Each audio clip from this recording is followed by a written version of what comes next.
You're now listening to the Something Good Podcast Network. Please press any key to continue. A kiss, as defined by Dan Webster, is something pleasing, a caress, a gentle touch.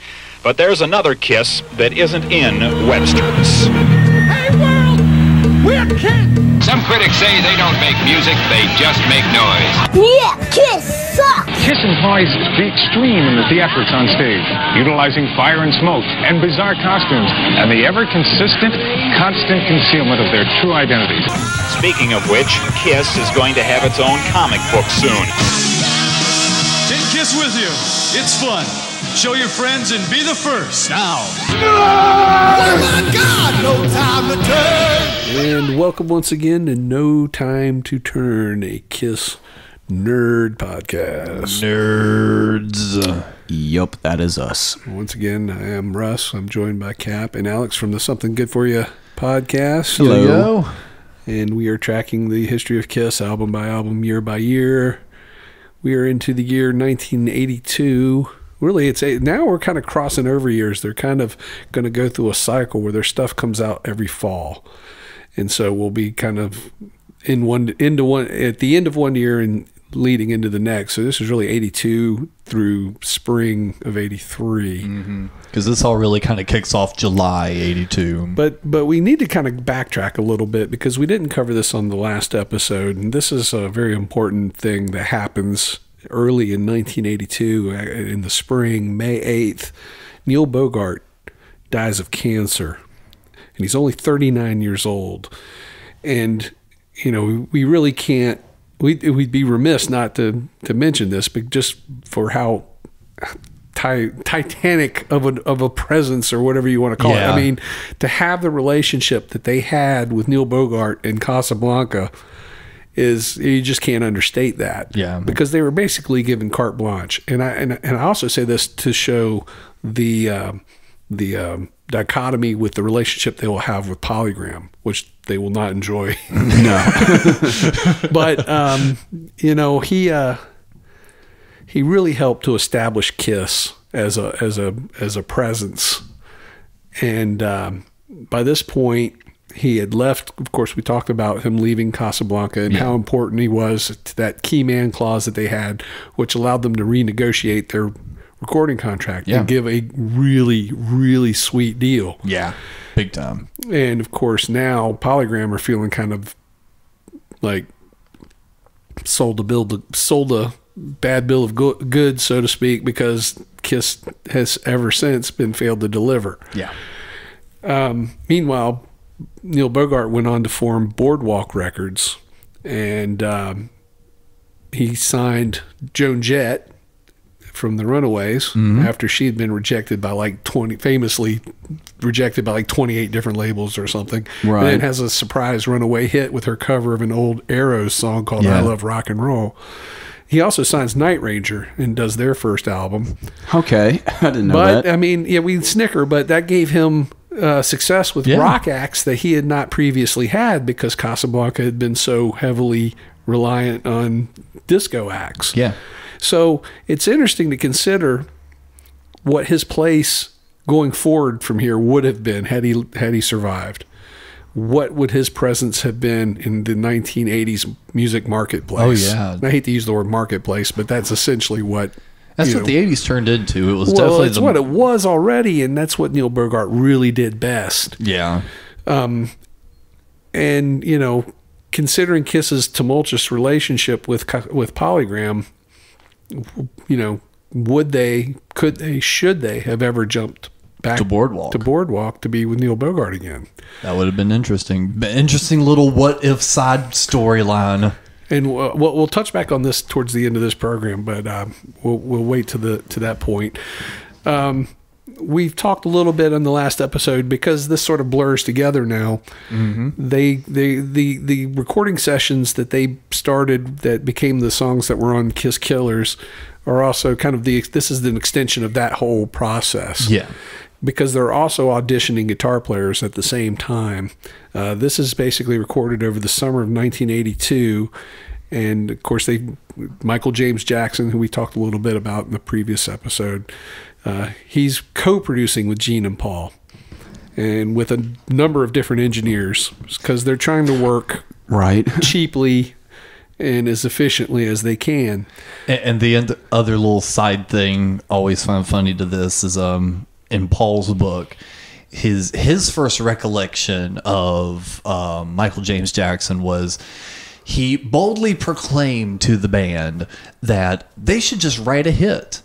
Gee, why didn't I think of that? Yeah, and he's like, well, no shit, Sherlock. And then shortly after, they had like a philosophical talk about life, and, you know, they started connecting on other musical influences. And then, you know, he was saying, it's like very bold of him to just come out the gate like that.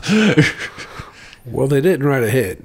No. So they didn't listen. I don't know. Arguably, there is a song on this record that's still played to this day. Yeah, but that doesn't make it a quote-unquote hit. I'm just saying they're getting ready to really kind of volley forth into what I call their Spinal Tap tour.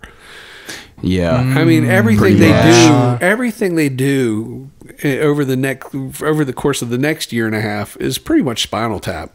No doubt. And I hate to say that, but it's just, if you look at it, they've already coming out of the gate. I guess we closed the last episode about this whole blunder that they did with Polygram. They sued Polygram, and lost. And not only did they lose big, they lost out because they could have taken a bigger settlement than what they ended up winning. And they were opening for people that missed it. They were hoping for a 6.7 million settlement plus punitive damages, and they got $520,000. Yeah, and that had to be split like 7 different ways or something. And that's after turning down $1 million settlement from Polygram right before they go to trial. So now all they've done is, you know, they've jerked on the chain of their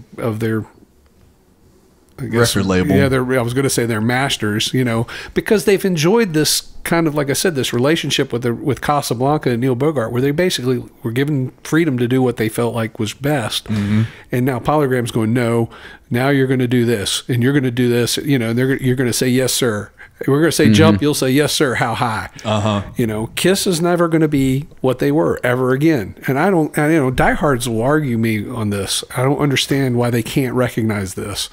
Kiss are no longer ever going to be Kiss. This is a whole new era. And more importantly, because Ace is leaving, which we'll get to later in this episode. But in the meantime... And Ace leaving is a very odd transition, because by this point in the history of everything, he's gone. Yeah, I mean, it's like he's nowhere to be found. Well, but then he shows up for the press tours and stuff. So that's why I says it's a very interesting release for Ace. And you know, this whole album reminds me a little bit of the Rolling Stones did an album in the mid '70s called Black and Blue. Right. And on that album, you get this is after Mick Taylor had left, and they wanted Ronnie Wood, but they tried out other guitar players, and basically to try them out, they came and recorded lead tracks for the album. So you've got different lead players across that album. Yeah, like Peter Frampton, Jeff Beck, or at least whether they recorded or auditioned. A guy named Harvey Mandel, and I think the guy's name was Wayne Perkins. I don't have that in front of me. He plays on my favorite track on that album. They do this song called Hand of Fate, and it's just flat out That's a great killer. song, too. Yeah, that's a great record, too. I mean, and they've pulled it off. But anyway, Kiss are kind of doing the same thing. They're flying people in. They're trying people out. And some of these guys end up with, you know, tracks on the record. Yeah. Because they were kind of using the new songs as tryout songs. Essentially. Yeah. You know, we talked about that, I think, with in the case of Steve Ferris. Ferris. We'll get to that. I don't want to get ahead of ourselves. I just before we get we'll start breaking down the track by track here in a minute. But so there's not a single song on this album that does not include a co-writing credit. Yeah. And the chief two songwriters are a guy named Adam Mitchell. And he contributed a lot on Killers, and he contributed with Killers. And then the other chief contributor is a guy that Mitchell brought along with him. There's, I guess, depending on how the stories go, a guy named Vincent Cusano. I don't know if that's a hard or soft U. Is it Cusano or Cusano? I've heard Cusano. both. Yeah. And of course, Cusano, whatever. And these guys come in and I guess, their job is to help Kiss get back on track to write, hard rock songs, commercial. You can't write a hit. You've got to, write it. Just write a hit. Yeah. We'll just use these guys.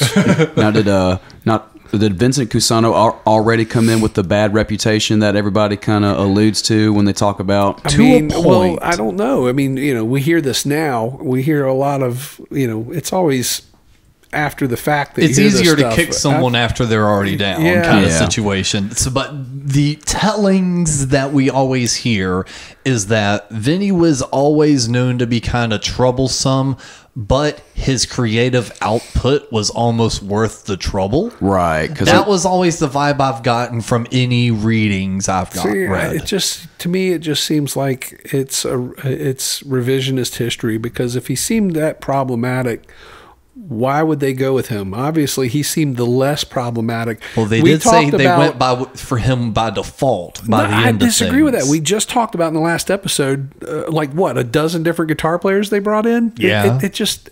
Could all of those guys have been any more bizarre or strange or difficult or any of the adjectives that we've heard thrown at Vinny since? He was the last one around? I don't know. But it just doesn't seem to, their variation of that story just doesn't make sense. So if you're looking at it from this perspective and going in, it's like, okay, you've flown in guys from New York, you've flown in guys, you've tried out guys, there's guys that you even put on the record. And it's like, okay, but, well, we had to go with this guy. Well, no, you didn't. You had a dozen different names. I think the name Steve Ferris, isn't that one of the names on the record? That's the guy we're going to talk about here in a minute. I was going to say, the guy that was with Vinny heard a Steve Ferris solo and said, why don't you hire that guy? And they were like, he didn't look the part. Well, see, that's what I'm saying. It's like they're being so and picky. That goes into my point about they've reached a point where they're going to second guess every step they make. You mentioned that exactly. Yeah. Everything just charged along. I mean, there might have been forethought, and there might have been, I'm not saying they didn't second guess. It's different to second guessing yourself. There's a difference between second guessing and planning. Yeah, they planned what we saw. And now they're going to second guess themselves because they're under the the boot of their record label. They're under the they've had essentially three failed albums. I wouldn't call Dynasty a failed album, but no. They don't know who they are anymore, and Kiss can't be Kiss anymore. And because a lot of the team they started off with is falling apart or is left or is gone. And it's also interesting to know what Paul Stanley wants to do at this point. And you know what he wants to do at this point, right? Apparently a more visually different band, because it's like they're wanting to make sure they just get someone that looks the part, not necessarily plays the part. At this point, he goes ahead and tables the option of maybe it's time we drop this makeup. Mm-hmm. And Gene digs his big old boots in. Gene and I agree with Gene. And again, this is coming right on the heels of them finally being able to get that trademark on those designs, which is a big deal. And again, we covered that only 2 to 3 episodes ago, so that was only I think it was only last episode. It was real recent that it was only 1981 they finally got to pull that off. They were working on that for years. That was like Bill LaCoin's kind of farewell gesture to the band. I mean, not farewell. That was his big last thing. And he's actually still kind of involved at one point because he makes a suggestion. Let me find this here. That they use. I can't find it. You'll run into it. Yeah. So so the idea still floated though. Yeah. Anyway, they've got these co-writers. Adam Mitchell. I think Adam Mitchell's songs, in my opinion, and I can't. This is just simply an opinion based on what I know the songwriting style to be. I think they're largely finished songs, and Paul puts some minor tweaks on them to get his co-writing credit. And these are all progress because some of these songs they just don't feel like Kiss songs to me. No. Honestly, it feels like. I think Adam Mitchell and Vincent Cusano or who will become Vinnie Vincent, have giant amount of influence on the songwriting process on this album, at least with Paul's songs. That kind of contribute to what was popular at the time, whether it was on pop radio or with the heavy metal kids. So, do we want to go ahead and just jump into this now, track by track here? Yeah, I think that's a good way to do it. First song right out of the gate, the title track, Creatures of the Night. Yeah. I'll say at the top, though, the drum sounds on this album are fucking beastly. Yeah. Oh, yeah. No, it's for the first time we really get to hear what Eric Carr can do. Yeah.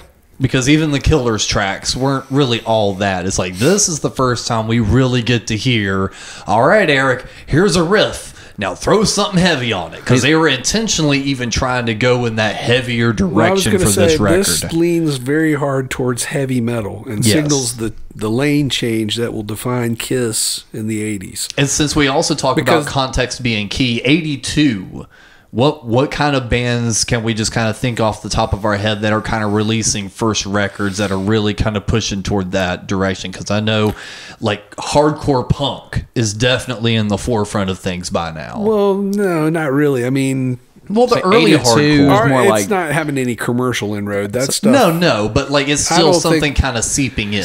82, you've got like Screaming for Vengeance from Judas Priest. I was going to say the and big things like commercial that. records: Screaming for Vengeance, Number of the Beast, Iron Maiden. Saxon's got Denim and Leather. You've got these kind of the rise of the whole heavy metal thing, the British heavy metal thing in particular. Heavy metal is really coming into prominence as a genre.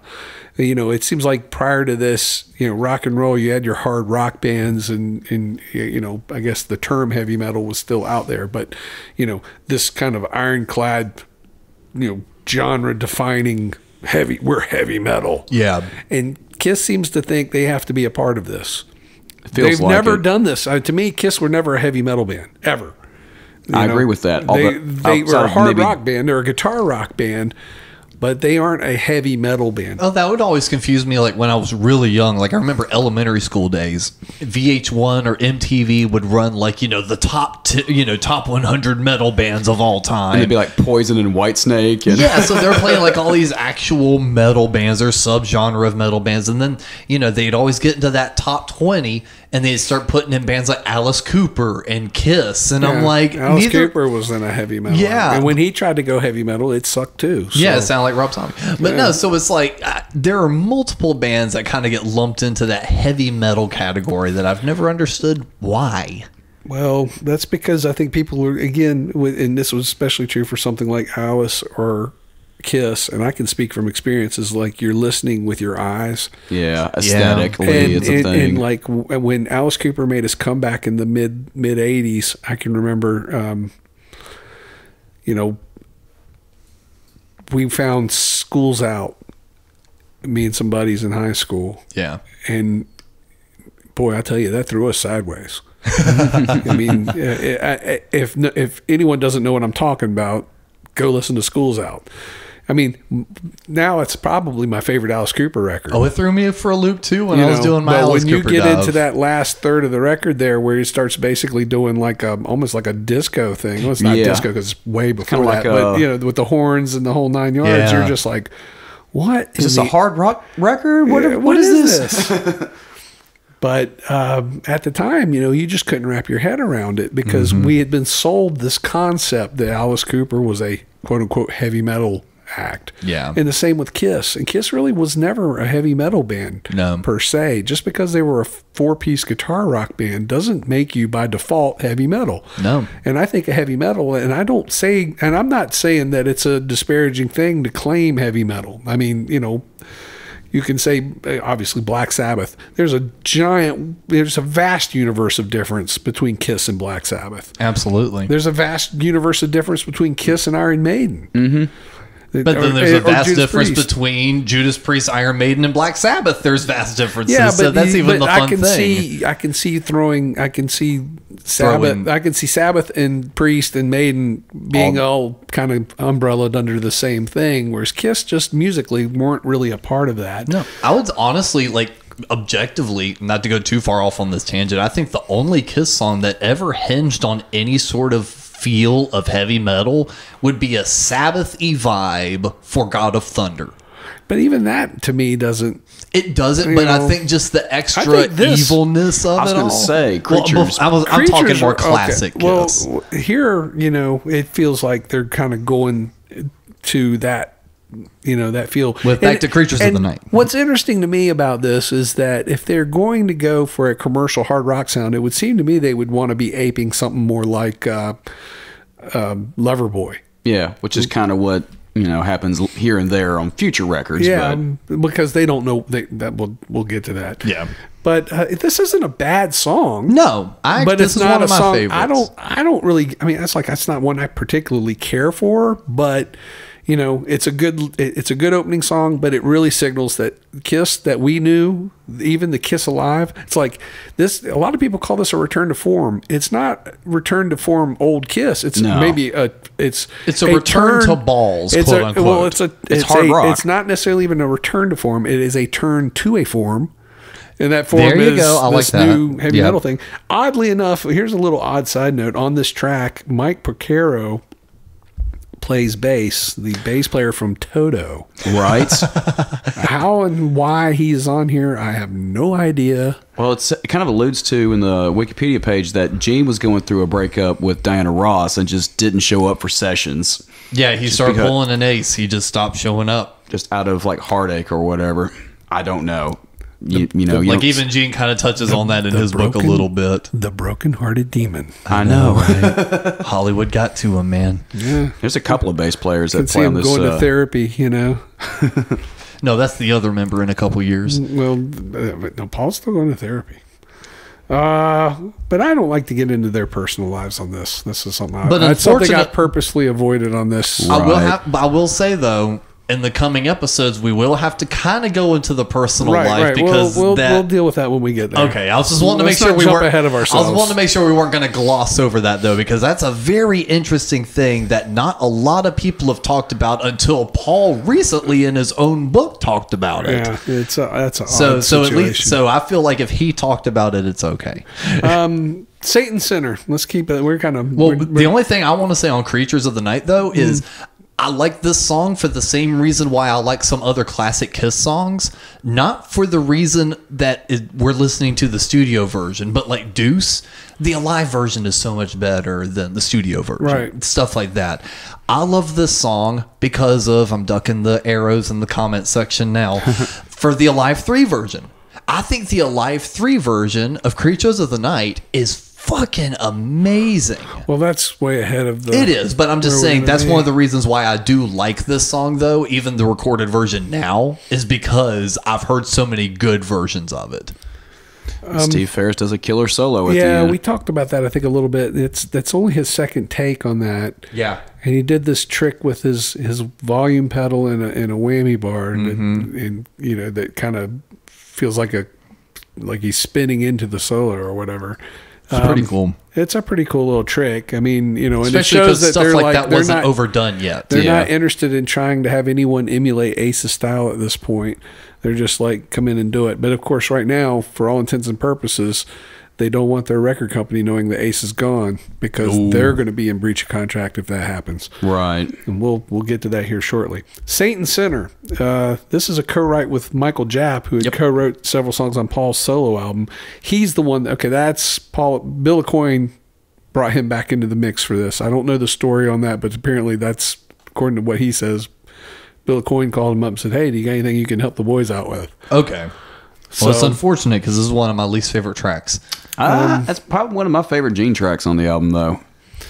Probably because of the drum feel and everything, too. I'm a sucker for Eric's playing on this song. I like this song. I got a friend of mine that likes to pick this song out as the stupid, I the enjoy chorus it. Is pretty stinky. I think I don't. It doesn't bother me. It's not at all like a classic Kiss song. No, but it's a solid hard rock song. I do have to give the song. It's got a cool groove. Like Eric caught a really cool groove, like during the verses, and even the outro with the little vocal. Whoa! Yeah. I love the harmonies on that too, or the way they blended that. So there's good moments in the song, but this doesn't feel like a Kiss song at all. Well, neither did the one before. Well, none of these songs do to me. It's a solid Gene Simmons, like say if it was like a lead track on a solo album or something like that, then I would be, well, I'm still all for it on the Kiss record, but it's a pretty solid Gene performance. And this is the first appearance of Vinny on lead guitar.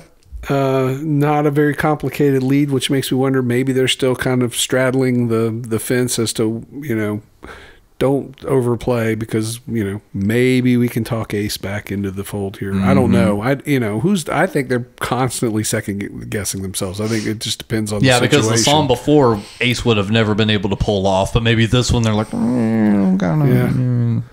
this might be a single. Keep Me Coming. It's where the first stripper rock, at least 80s stripper rock Kiss song comes from. To me, this felt like it belongs on Lick It Up or Animalize. I agree with that. I mean, at this point, is it really more so than the others? Well, I like the riff. I like the vocal part. I like the arrangement of it. But it seems to me, and this is something that I noticed even as a kid when I was still buying these records until the point where I stopped. Paul has this thing where he seems to fall into a rut where he writes these great starts. He's got a good riff. He's got a good melody line. He gets to the chorus and he doesn't know what the fuck to do. And the chorus doesn't pay off.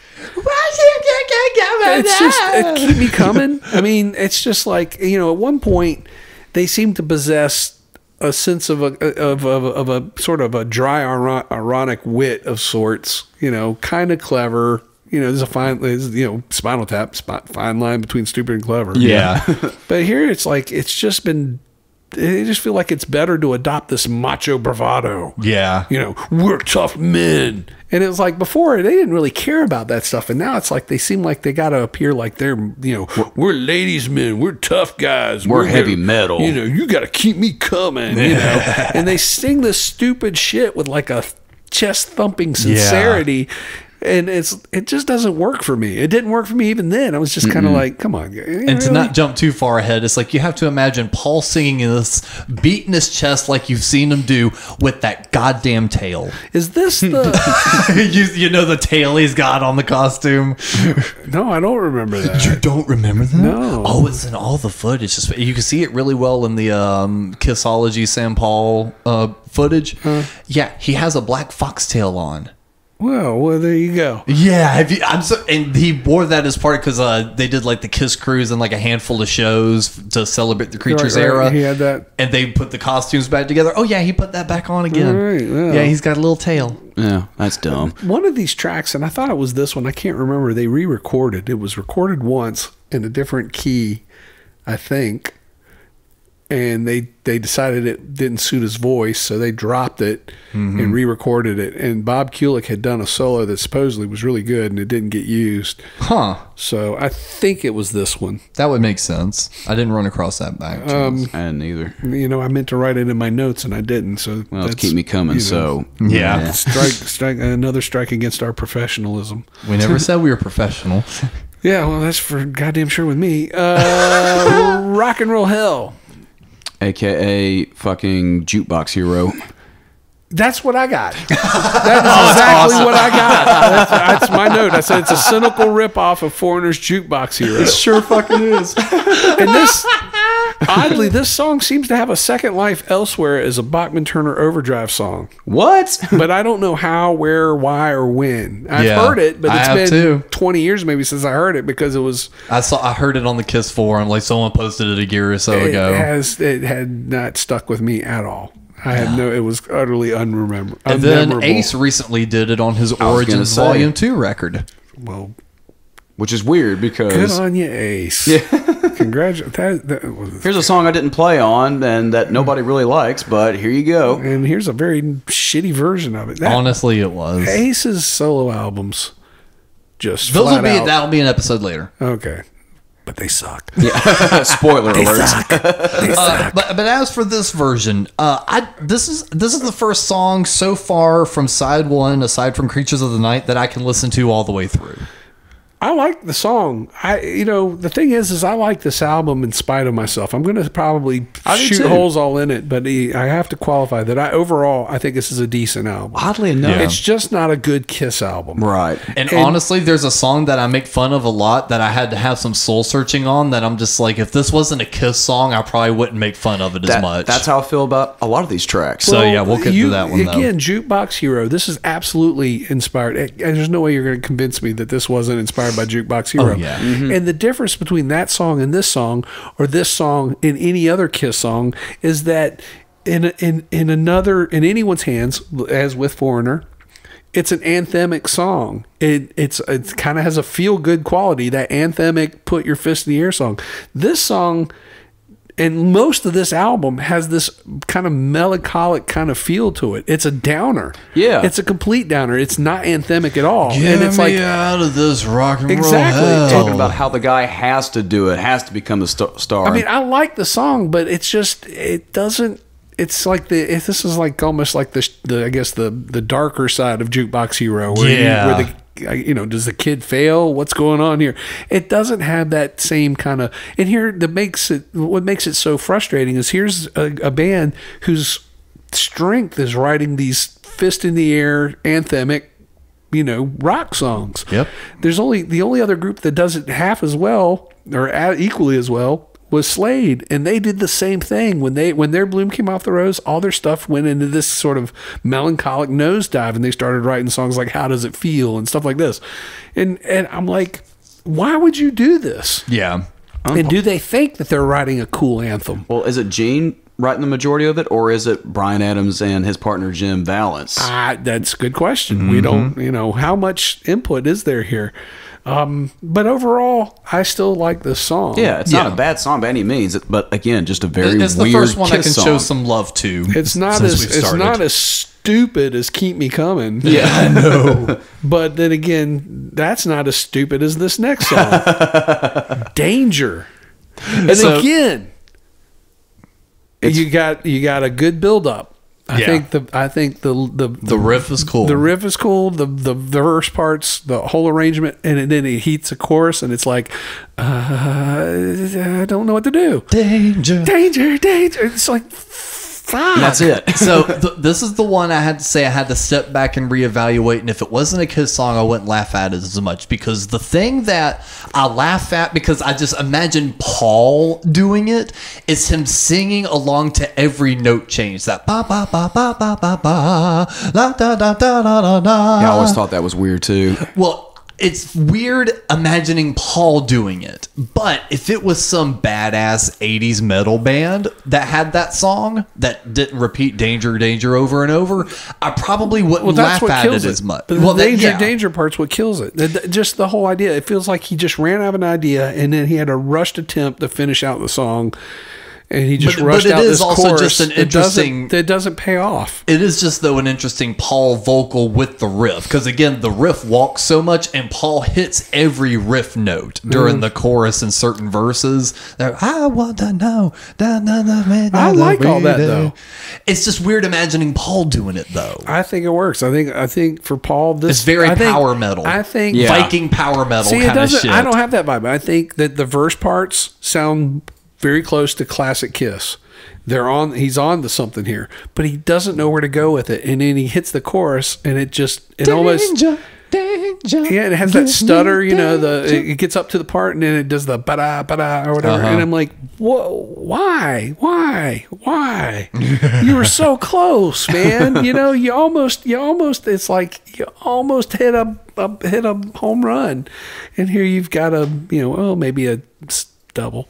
It's interesting to note a guy named Jimmy Haslip plays bass from Blackjack. He was in Blackjack, but guess who else he played for?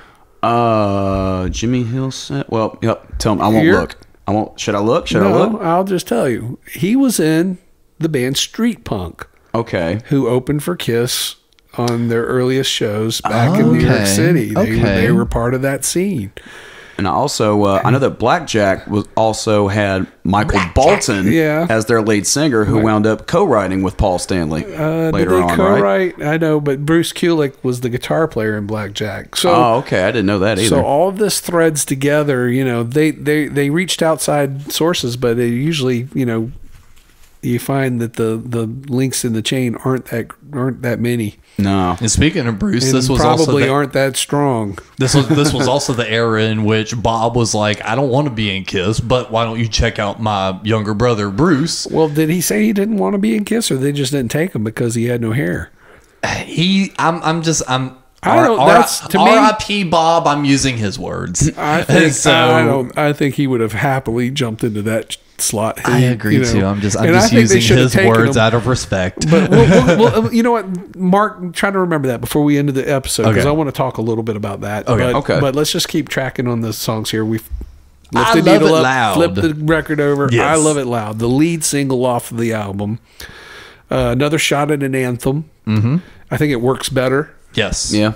I can remember when this came out. I'm old enough, again, to remember when this was new. I heard this. Believe it or not, they played it on WROV in Roanoke. Oh, wow.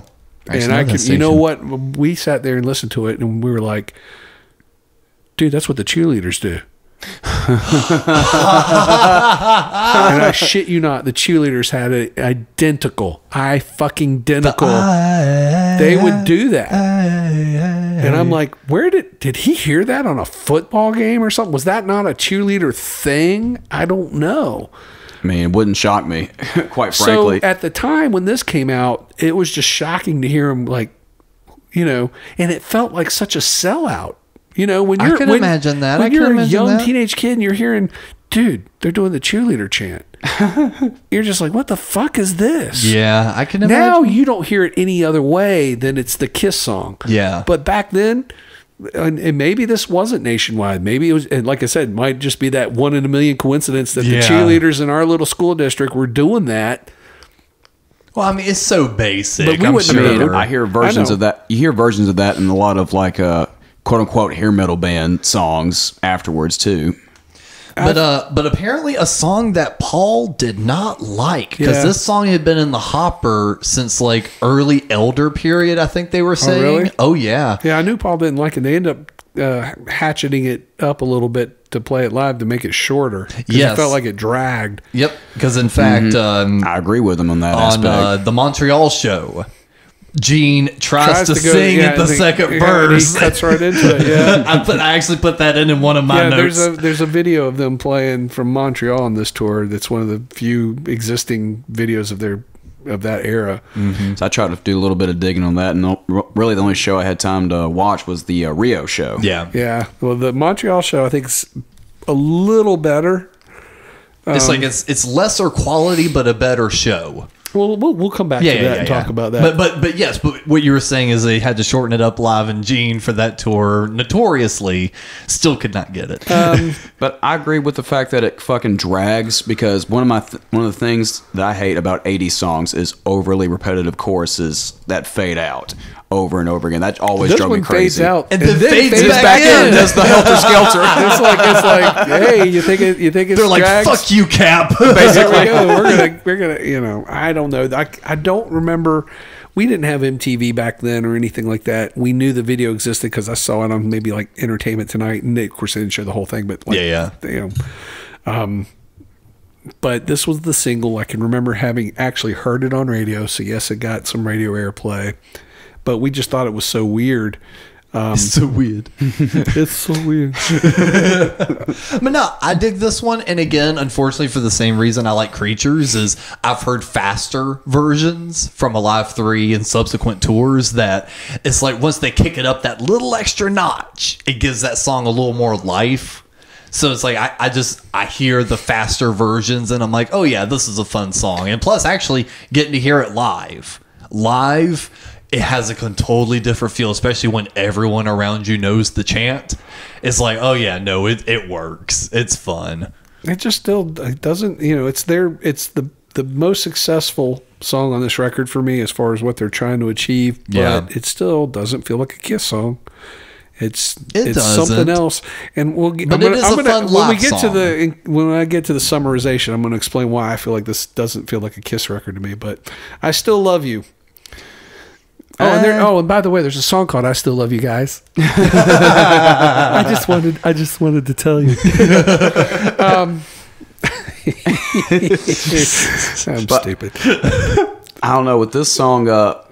What I like about it is that Paul Stanley kind of goes into that R&B feel with his vocal, even though the music kind of sounds like it should be like a dark metal song or whatever. Well, that makes me think about, at some point, we've talked about this before, at some point in this era, Paul has had vocal lessons and his vocal style has changed. And I don't see how people don't pick up on this because to me, it's just patently obvious. He doesn't have whatever quality he possessed as an untrained vocal is gone. And I think it hurt, I think most people, because they like that commercial thing, especially fans that are fans of 80s Kiss, which is inexplicably that exists. There's a huge resurgence of 80s Kiss, man. But overall, I think this is a pretty decent song for what it tries to be. But it's too bombastic to be a hit. And, it's almost like too soft. And I wrote here in my notes, dare I say, mature to speak to alienated teenagers. I agree with that. So to speak on that, I hate to use the word adult, but this is it's a much more adult themed kind of thing. A teenager kind of can go to, I guess he could kind of pine for his ex-girlfriend with this, but the vibe really isn't, I don't know. It just... Well, what you said is very correct with it being adult, and it's the reason, like, over time I've learned to like this song a little more. Like, even on MTV Unplugged, it felt like it kind of fell a little short. But one, like Cap was saying, Paul's vocal on it, especially during the chorus, even though his vocal range and style changed, it's very powerful. It works. He does really well. I'm not saying he's a bad vocalist at all. No, I know you're not, but I'm saying, but for me personally, the delivery's really good, and then understanding the backstory some, because Paul said during this time period was like some of the lowest and most depressed he had ever been. Well, he had been dating Donna Dixon, right? And she dumped him cold for Dan Aykroyd. Yeah. So this was his cathartic let it out song. Maybe, perhaps. Well, no, he says it is. All right, well. He said that this was his let it out, all the emotions built up, get it out in a song kind of way. So understanding the backstory and kind of knowing that, there's not a lot to really read in on the song. It's very autobiographical of what he's going through. Well, it kind of adds a little more to it, knowing that it comes from a genuine place, because so many Kiss songs come from that fantasy kind of aspect. Right. Well, that's funny, because I wrote, this feels plasticized. It's plasticized blues, inauthentic and sterile. Maybe the delivery, and but the message on the inside is very real, which I appreciate. I always thought the chord progression and the notes they used were kind of felt weird. It's just open guitar strings, and it's well, they have Robin Ford playing lead guitar on this. I guess he was a blues guitar player. Yeah, I don't think his blues guitar playing is very good. No, and I know there's guitar players that might be sitting there going, "You're crazy, man." I'm like, for this song, then maybe. I just, I don't know, man. I don't hate this one. It's more St. Louis blues, and I prefer more Delta blues. So that's just Look, I have to give this song some love because the next one. Okay, here we go. I think unanimously at this table, it's the worst song on the record. It's so fucking bad. Killer. Why? All right. So why is there a modulation just randomly at the second chorus? It's just let's just change the key. That's your takeaway. That's your first note for this song. That's a lot of notes for this. You know what? That's a fair point to make. It's that's it's the only creative thing they do with this. This song is so... The bitch is insane. She's in pain. It's such a mess. It's not the first time they used the word bitch in a song, but it's the first time they used it as an adjective for a woman. Yeah. And I'm like, is that supposed to make you be like a macho tough guy? Well, I think I'm going to call her a bitch. Well, I think it's a conceited effort because isn't this the first tour Paul starts cussing? Yeah, probably. Yeah, I think you're right. And I mean, it's just all that stuff. Because I know so on that convoluted. Because I know on one of those shows I watched, he said it's so good to fucking be back, or it's good to be back. You know, he threw so fuck in forced. there Hey, somewhere. I'm a tough New York guy. Yeah, like even to the point I can't remember how he said it because it was so awkward. The lyrics in this are just, it's like they're not even trying. No. They're not even trying. You know, and it's just so stupid. And they don't know what to write. And it falls into the same trap as the Paul choruses. Stone Cold Killer. It's fucking dumb, man. It's like this, they don't know what to write. So what they do try to write is this. Yeah. I mean, this is just awful. There's nothing good about this song. Weird power metal And guitar riff. I think It's fucking maybe London Dungeon. That dun dun dun dun dun dun dun dun dun. London Dungeon. I mean, you know, at least that's it works for the Misfits. But Yeah. for Kiss, man, this is just like, hey, we got to write a hard rock song. Yeah, but We got to be cool. We got to make the kids got to think we're cool again.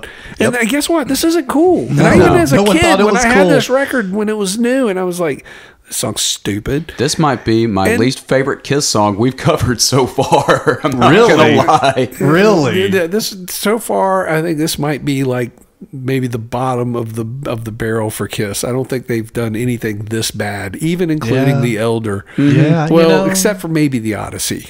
Or Mr. Blackwell. Well, even Mr. Blackwell, I'd listen I don't to- think is as bad as this. I would listen to either of those over Killer. They're in that those bottom levels. Yeah, but no, man, yeah. you know, I mean, this is still, this might even be worse than, you know, there's a child in a sundress looking at a rainy sky. There's a place in the desert where an ocean once danced by. But you know, it's just killer. It's just nothing about this works. War Machine closes out the album. This is a very short album, by the way. It is. It's like, what, 38 minutes, I think. This is a decent riff. It kind of calls back God of Thunder in a weird way. It does. But better watch out. I'm a war machine. No, it's really? not. It's Hey, not. guys, you better watch out because I'm a war machine. Yeah, the lyrics. Shut the fuck No, up. it's not War Machine. It's Whoa Machine. Whatever. Whoa Machine. This sounds like it was written by staff songwriters trying to impersonate a heavy metal band. I mean, it kind of was. This is It's Brian like- Adams and Jim Balance. Well, yeah, well, Once there you again. go. I mean, this sounds like it's like, hey, we need a stock heavy metal song for our cartoon band in in Scooby Doo. yeah. You know, and it's like, okay, we're a war machine.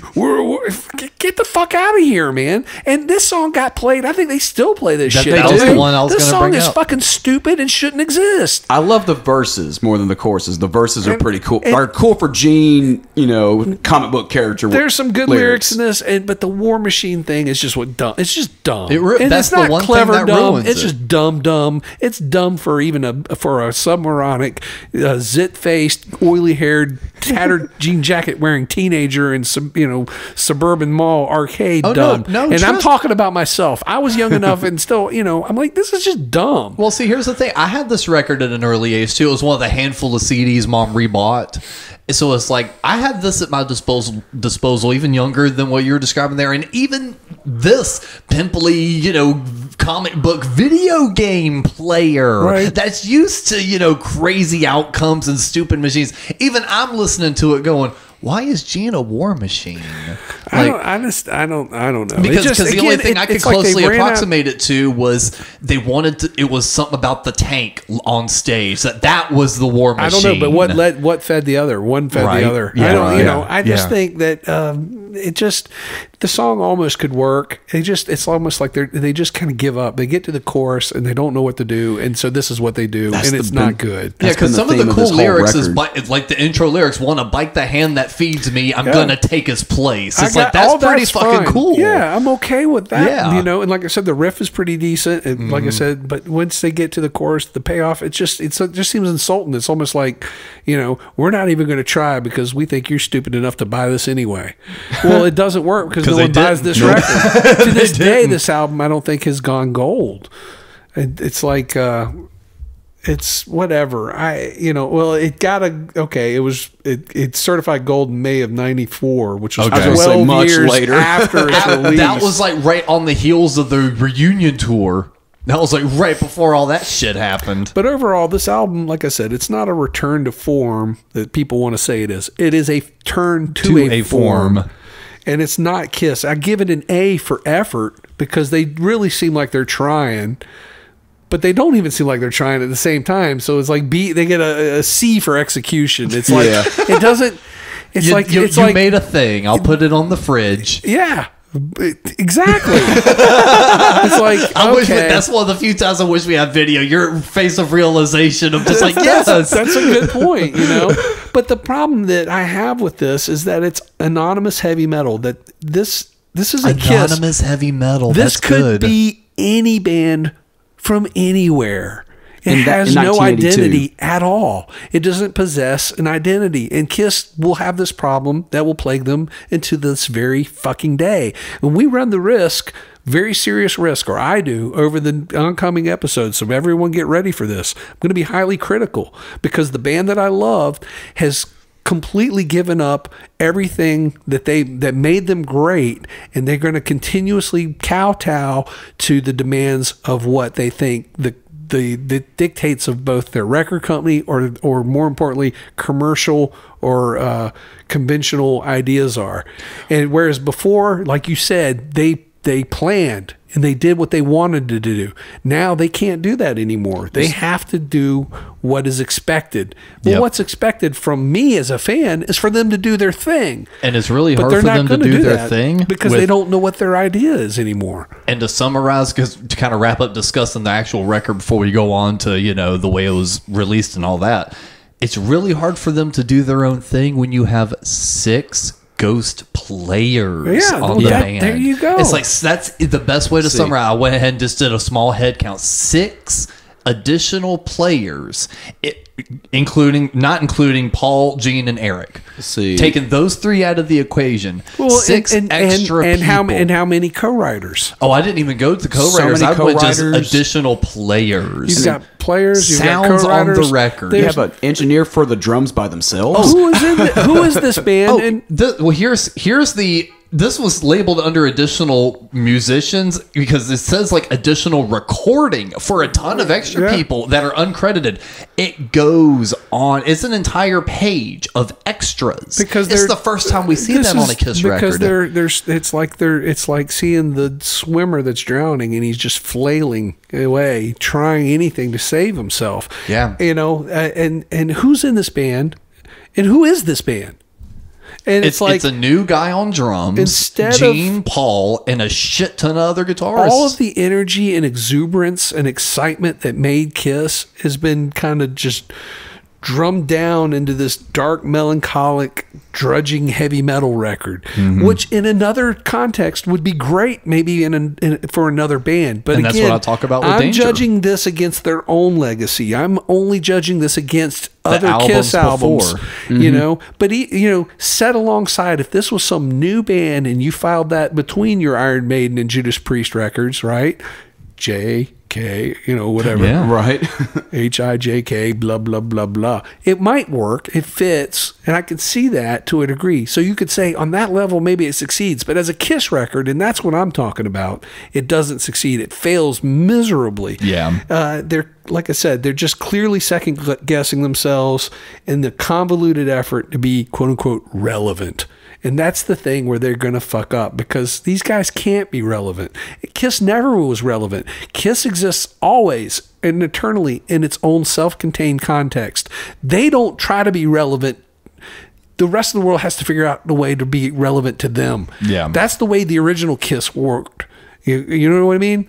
They were Kiss, and the rest of the world had to figure it out. Now Kiss is trying to figure the rest of the world out. Pretty and much. It doesn't fucking work for them, and it never will. They're just following the established trends. And so, like I said, that's all that they can do at this point. It's all they can do. And it's, it's over, like you said. It's kind of over. So that's Creatures. That's Creatures of the Night. But, the story doesn't end here. We've got, of course, Bill Aucoin's out of the picture, so they need new management. Yep. And they're unable to find anyone they liked / or maybe in what's in parentheses, could right. afford. Could afford. Yeah. They need People forget money's tight around this time too. So what do? They do probably the worst possible thing that any act could ever do, and that's, well, we'll just manage ourselves. Yeah. Yeah. Well, they still have Glickman Marks as their business managers. And, Howard Marks has been trying to elbow Bill Aucoin out of the way for a long time. We know this. We've talked about this to a certain extent in previous episodes. There's always been this sort of power struggle between the two. Mm-hmm. And so what ends up happening is they kind of take Glickman Marks, and I didn't quite understand all this, because I'm not a business guy and I don't understand this stuff, but this is information I got, I think, from the Chris Lent book, Kiss and Sell. Yeah. Basically, they restructured the deal, which saved them 11% on what they had been paying under Bill Aucoin, but still gives Glickman Marks an increase in what they earn in their commission.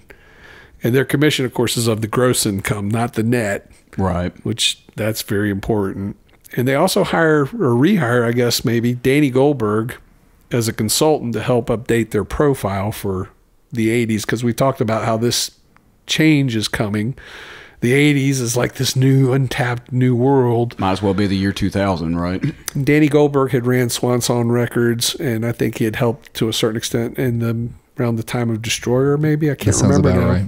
And then they leave American Talent International, ATI, their booking agency, and they sign with ICM, the International Creative Management.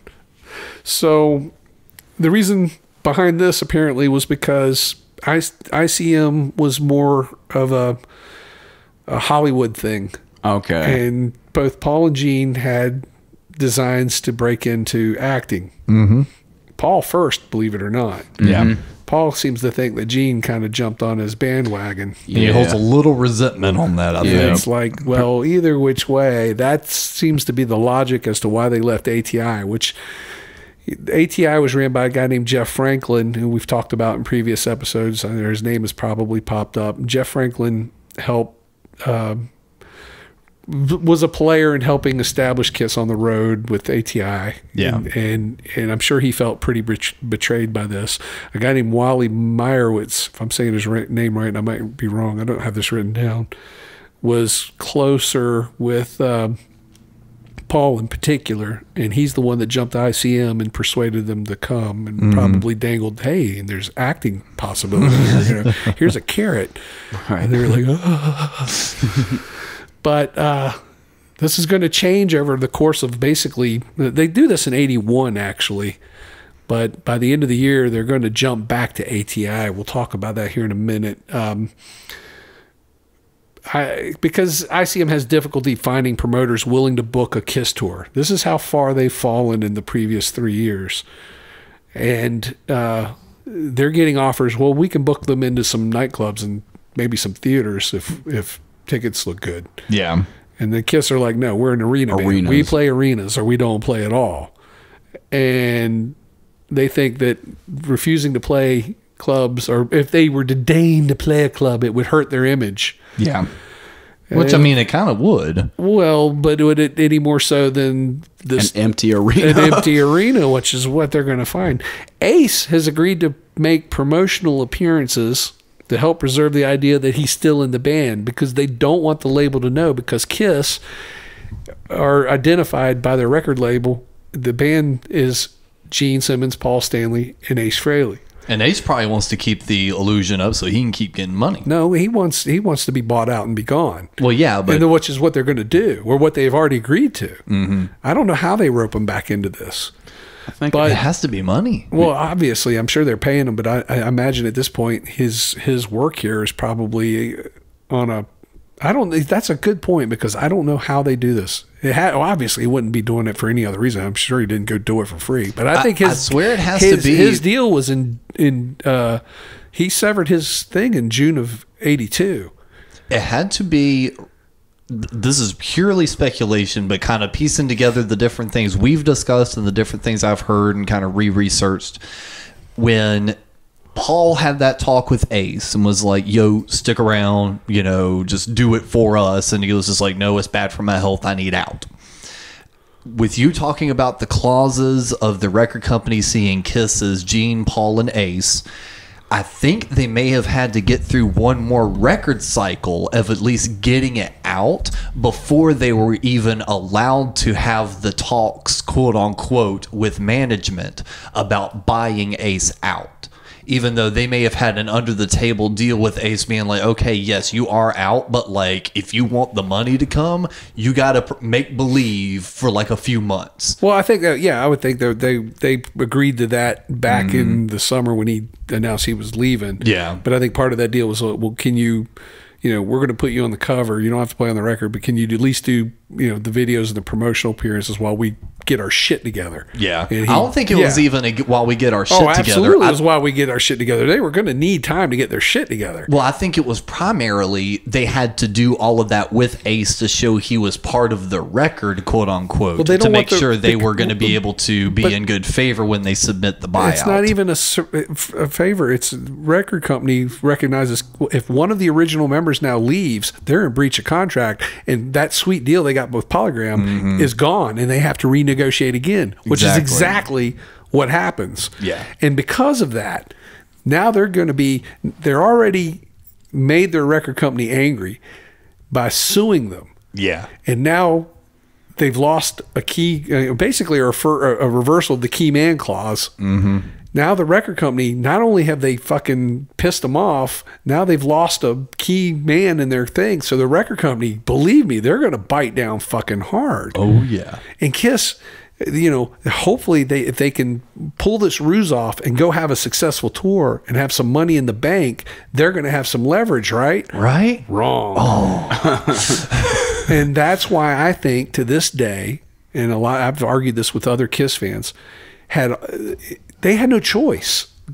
If in any other context, they probably would have just said, well, we've got money in the bank. It was a good run. We want to do other things. We've got ICM. They're going to represent us. We're going to get inroads into Hollywood, blah, blah. If they were in a position like that, they would have just stopped. Yeah. But they had to keep going. Kiss didn't want to keep going. It was more expensive to stop than to keep going. Yeah. And they had completely fucked themselves. And that's the only reason why Kiss continued to exist. And every album fed the next one just to feed the next one.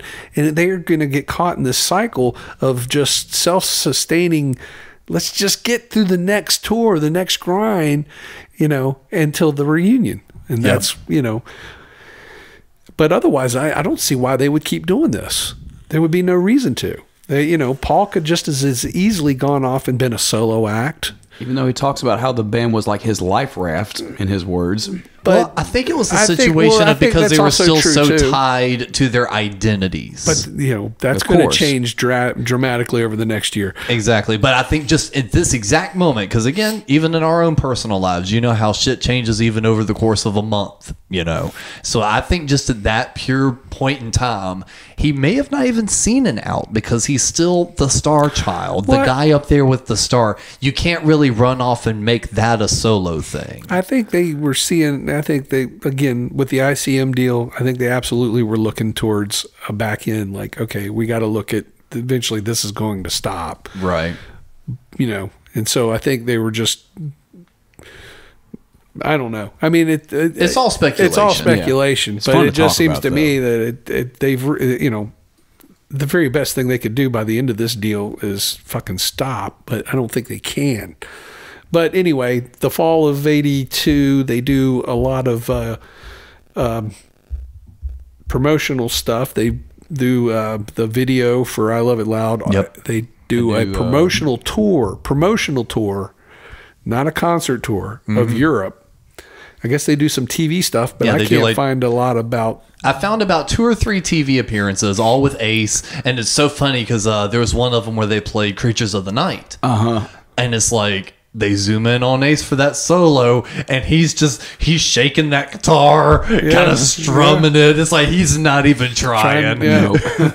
But I mean, good on him for keeping the ruse up. He played along. The album is released either October 13th or October 28th. I don't know. I've seen both dates. October 28th, according to the Wikipedia page. Yeah. Kiss is one of those bands where they can't get their release dates right. That's been an ongoing thing in the Kiss lore, is those early album release dates. Well, that's because they're not necessarily release dates. Back then, dates would be shipping dates. Nowadays, the record labels the companies have the hard date. It's always a Tuesday for some reason. Yeah. Back then, I think it was different. One of the co-writers of the Kiss Alive Forever book has a lot of info on that, and he likes to get in and wag his finger at people on release dates. No, that was a ship date. That wasn't an actual release date. Which, I mean, if that's your thing, you can see that. So that's why I'm saying I've seen both dates. I don't know. October 13th was a Friday the 13th, and I think it was just cooler to say, it was released on Friday the 13th. But apparently, Polygram, being kind of probably way too big, have early pressings of Creatures of the Night where somebody accidentally allowed an engineering mistake to occur. Did y'all see this? I did. I was hoping we would bring this up. John Cougar's American Fool gets pressed on one side of the record. Whoops. Now, it would be like the Detroit Rock City movie. It'd be the reverse of that. Some metalhead pulling out his new Kiss record, pulling it out, puts it on side and A. It hurts so good. Cracks open a beer, takes a sip, and all of a sudden... Dude, did you hear the new Kiss record? They got this song called, Jack and Diane. It's really weird. They're talking about sucking on a chili dog. Sucking on chili dogs, man. What do you think they meant by that? That's one of the greatest recent memes ever. It has. But it's got a whole new life now. They're having trouble getting this tour put together, but eventually it comes together. They were hoping to do about 100 dates, and they only get about 55. Oof. Which, once upon a time, that would have been a standard length for a tour, but all the initial press material, including the ad layouts for the print ads that promoters could use for newspaper ads, all have Ace. So most people are largely unaware that Ace is no longer in the band. The explanation for his absence was that he was recovering from an auto accident, which I think he did legit have an auto accident, but I think he was okay to play. That also wasn't the reason.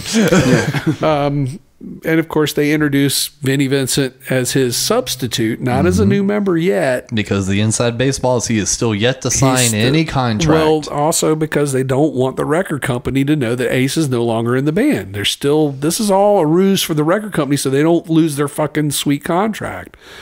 But they introduce him as the Wiz, not as the Egyptian wizard. The Ankh. Not as the Egyptian warrior. Not as the Ankh. He is Vinny the Wiz. What about... I think all those names came up. What was his original name I thought you were about to choice? tell me. Mick Fury? Yes. He wanted to be Mick Fury? Yes. Well, Eric Carr wanted to be Rusty Blades. Rusty Blades and Mick Fury. And then Mick Fury would have... I don't understand what it's like at this point. It's 1982. Why not?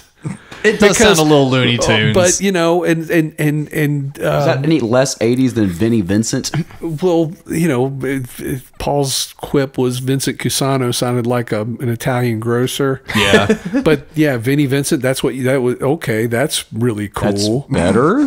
That's So I mean, Vinnie Vincent is better than Mick Fury. Really? Really? Really? Jesus Christ. There it is. Great name. Slap an Ankh on his face, throw him on stage. This is our lead guitar. Jesus Christ. What the fuck? The first scheduled show of the tour is on, I think the first scheduled show was December 27th in Rapid City, South Dakota. Yep. And was canceled hours before showtime because the equipment had gotten stuck in a blizzard. I guess they had done the rehearsals and God, I had this, I looked this up and had it down, but it's kind of odd that they would do it in a place that was like far away from the opening date. Yeah. So the first show the first scheduled show gets canceled. The first show then gets pushed to be the next date on the tour, which is Bismarck, North Dakota on the 29th. The gear has to get retrucked and makes it, but the costumes do not. Yes, this is a long fabled story. A quickie solution is made to have Pixie Esmond, their former wardrobe manager, to go to their warehouse, pull out some more costumes, Love Gun, and send them. Or she took them. She flew them to North Dakota, and allegedly it's their Love Gun costumes. So I haven't heard this story. And they did like weird modifications to some of them. I don't know, but no pictures or any record of this exists. But allegedly, this is Vinnie Vince's first show, and he's doing it wearing Ace's Love Gun costume. Literally his boots. So fucking weird in the context of like everything since. And the fact that people don't realize that that's not Ace. Yeah. There's still a sizable quotient of the population that don't. Well, because the poster it's not not like have there's the Vinny on internet. it.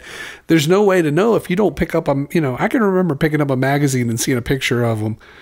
And I think it said that he was the substitute guitar player. I can clearly remember where I was, and it was at the Walden Books in Tanglewood Mall in Roanoke, Virginia. And I'm looking at this going, who the fuck is this guy? The attendance is only 3,200. Oof. Yeah. And like how big of an arena?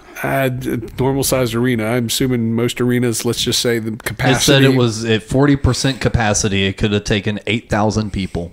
Yeah, probably. That's probably a seated capacity. Most arenas you have your seated capacity and then you have your capacity, which they can do. Right. Reported audience was between 3 to 8K, but 40% capacity. Well, I've got 3,200, but it doesn't. Point is that most shows struggle to do better than this. Right. Most arenas they have a seated capacity. For instance, the capacity at the Bojangles Arena, the old Charlotte Coliseum here in Charlotte, is 8,000. But for a concert, they could squeeze 12,000 in there. I think the record was like 12.6 or something for a Hank Williams Jr. show. But that's with festival seating, which of course means the floor is open and they just shoehorn as many people as they can in. Right. So when you see capacity, you got to take that with a grain of salt because that might just be seated capacity. It might mean there's 8,000 seats, but that doesn't include just, and back then festival seating was the norm. This basically shoehorn as many people as you can in.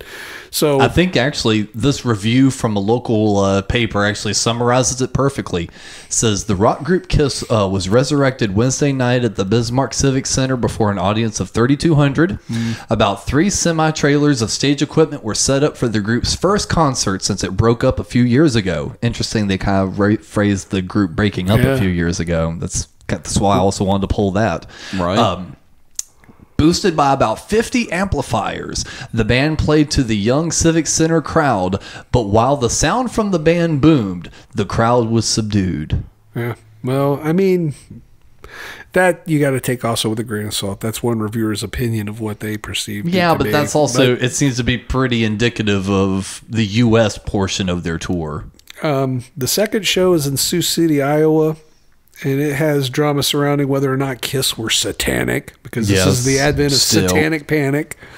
And the manager of the municipal auditorium where they played had to defend the booking before the venue's board of directors. I mean, this kind of stuff seems like it's straight out of like 1950s. Yeah, right? But and it came out of nowhere too. Well, I think that they use this as a means of publicity, and we'll get to that in a minute. But because there's a lot of press coverage. If you look at this, I found there's a lot of press coverage, and you can find a lot of stuff like news stories. A lot of this has been uploaded to YouTube. This is an unusual amount of press coverage for this tour that does nothing to help it.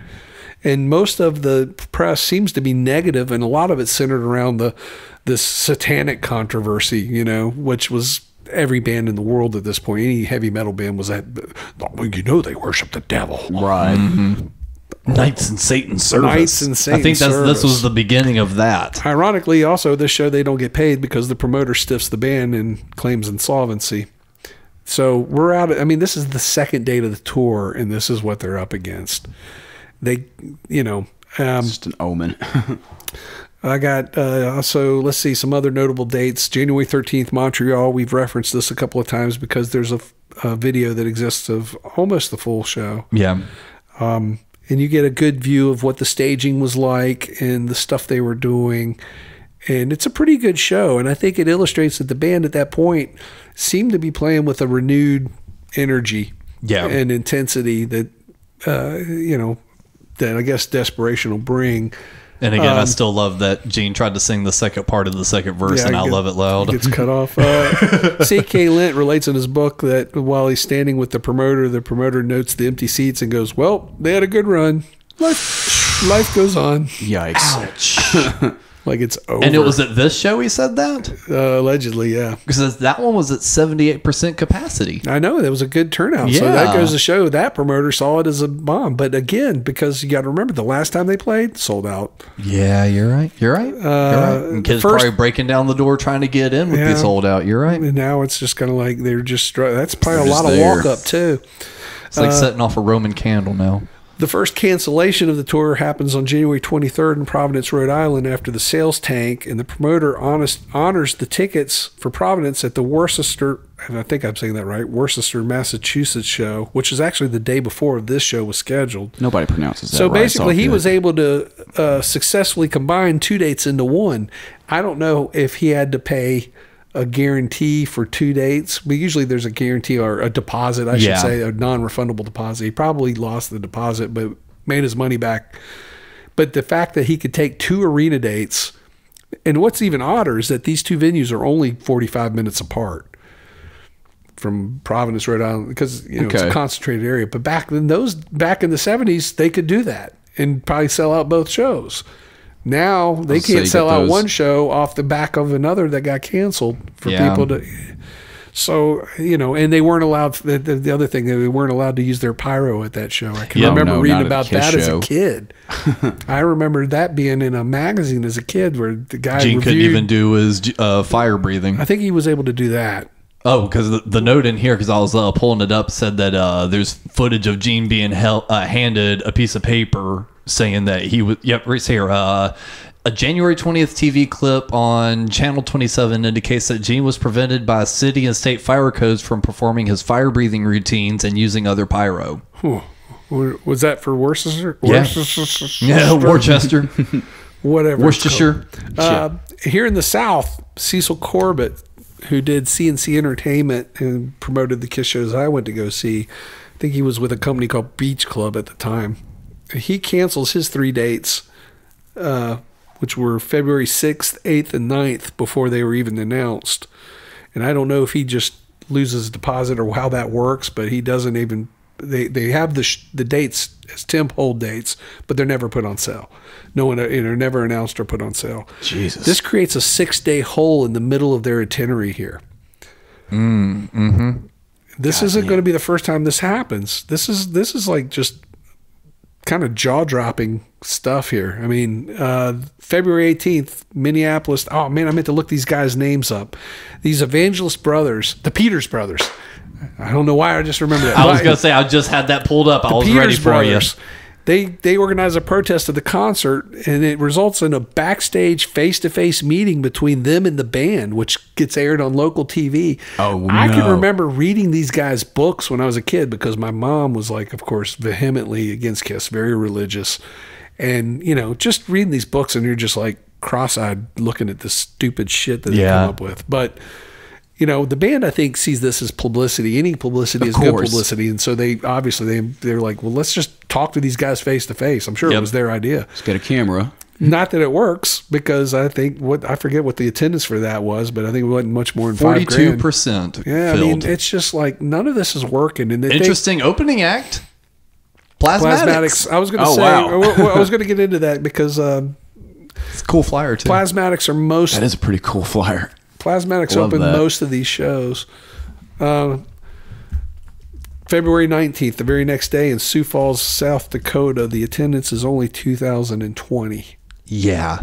I think that's the show where Paul 25%. makes the famous quip about being able to throw his pick and it just goes over the heads of everybody and lands on the floor. Yeah. I mean, 2,000 people in an arena. The whole, again, whatever the capacity is, I'm sure they could cram 12,000 people. Any average arena you could cram probably 10 to 12,000 people. 2,000 people. Like that literally gave me goosebumps trying to imagine. February 23rd at Cobo Hall in Detroit. That is their basically you could say that's home base, right? Yeah, yep. 7,000. They draw 7,600 people in this arena. Their previous show in Detroit was at the Silverdome in 1979 that drew over 35,000. God. Their previous Cobo shows were in 1977, a 2-night sold-out stand on January 27th and 28th. Both nights sold out. Here they're coming back 5 years later, 6 years later. It's over. I mean, it's just, I'm looking just, and then we've got another big gap from March 1st to 9th with no shows. Because 8 open days. That's what I've got now. Yep. But February, real quick, February 27th, though, illustrates why promoters don't want them. February 27th, Kiel Auditorium, St. Louis, Missouri. Attendance, 2,800. In the Kiel Auditorium, one of the strongholds of Midwestern hard rock, Rust Belt. These are the cities that built Kiss. And it says this band turned this poorly attended show into a benefit concert. Oh no! Yes, for baby Amy Lynn Harden, who was in dire need of a liver transplant, whose family didn't have the $175,000 needed. Amy received the transplant on May 10th, but passed away February 22nd, 1988 in Illinois, exactly 5 years to the date of the Kiss concert. Wow, that's sad. Thanks for sharing. I didn't know it was going to go that deep with it when I started reading it. Well, I guess we can just tear all this down and go home now. Point is, Kiss did a good thing for a little girl. Well, they did. And which actually, unfortunately, they've kind of admitted later on was publicity things also to counteract the Satan shit. Sure, yeah. And they say not all heroes wear capes. Kiss does. San Francisco at the Civic Auditorium, not the Oakland Arena or the Cow Palace. They're playing someplace called the Civic Auditorium. Not exactly one of the strong, or at least not one I'm familiar with. This is the final show of the tour, April 4th.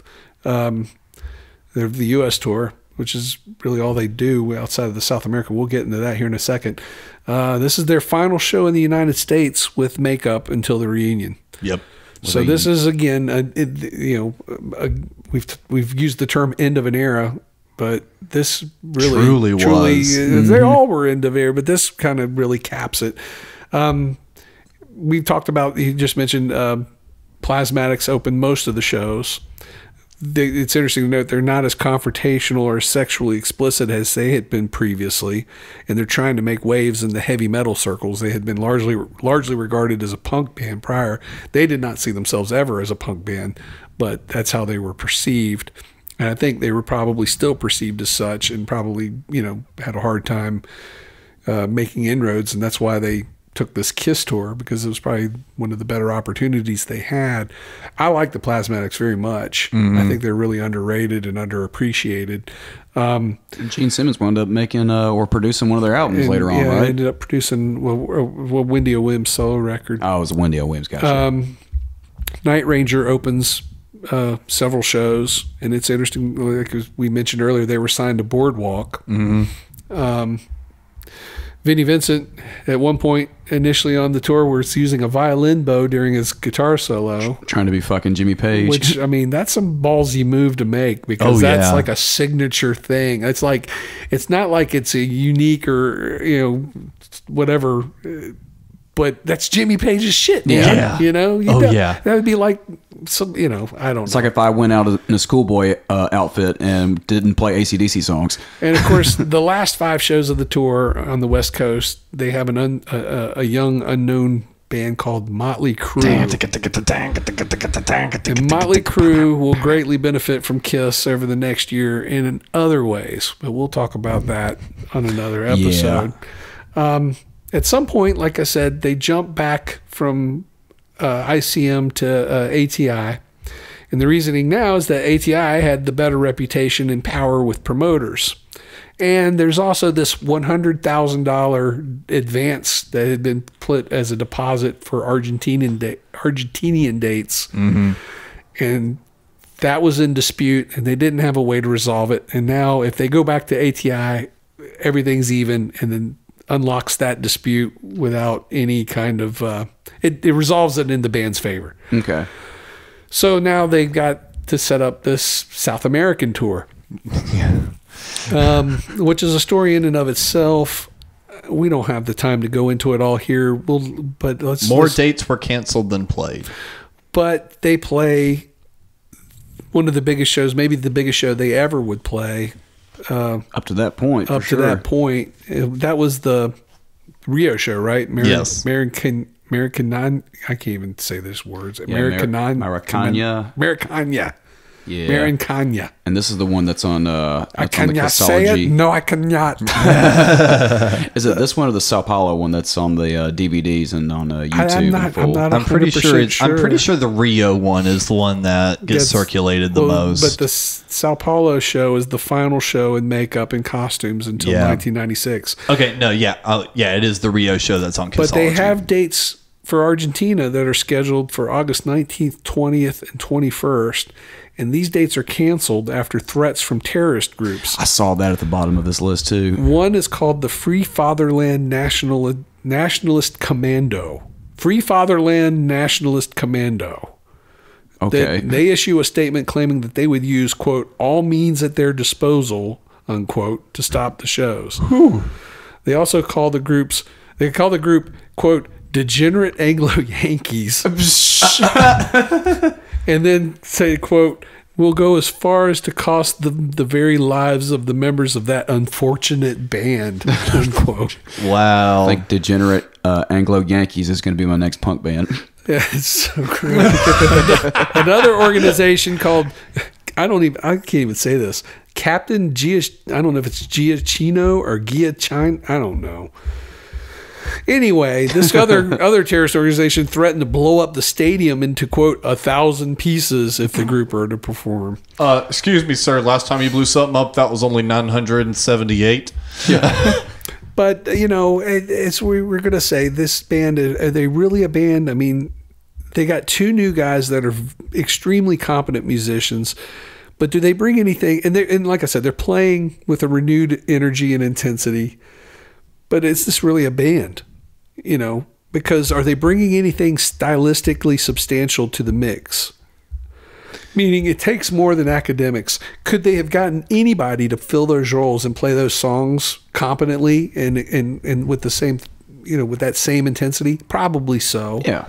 But they're not the band. That's not the chemistry that made the band work. Nope. It's Paul and Gene and two hired guys.